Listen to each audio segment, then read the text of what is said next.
वडोदरा शहर के वासना भायली रोड पर कार्निवल एम्पायर मौजूद है, जहां पर रोजाना ही विभिन्न तरह के खेल खिलवाए जाते हैं। ऐसे आप अपने परिवार के साथ यहां पर अच्छा वक्त बिता सकते हैं।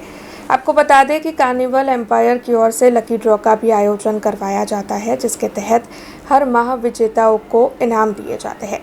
उसी के मद्देनज़र कल कार्निवल एम्पायर में लकी ड्रॉ के विजेताओं को इनाम देने का कार्यक्रम आयोजित करवाया गया था। तब बड़ी तादाद में वहां पर सभी लोग पहुंचे थे। 21 जैन को हमने इसकी ओपनिंग की थी कार्निवल एम्पायर की। तो हमारा हर महीने में जो हमने वादा किया था वडोदरा पीपल के साथ कि हर महीने में हमारे जो भी जैकपॉट विनर्स होंगे, कोई माइक्रोवेव जीता है, कोई अपना कह लो कि इलेक्ट्रिक केटल जीता है, इलेक्ट्रॉनिक गिफ्ट जीता है, कोई भी हमारे बड़े गिफ्ट जीता है, क्योंकि आईफोन अभी नहीं निकला पहले महीने में।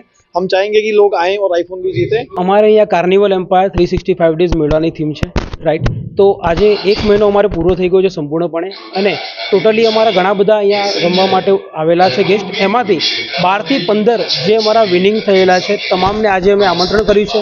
અહીંયા અમે એમને પ્રાઇઝિંગ પણ આપી રહ્યા છે, જેમ કે જ્યુસર છે, મિક્સર છે, રાઈટ। તમામ પ્રકારના ઇલેક્ટ્રિક LED પણ છે, રાઈટ। તમામ ઇલેક્ટ્રિક ગિફ્ટ્સ, અને એ સાથે એમની માટે અમે ફૂડનું પણ આયોજન કરેલું છે।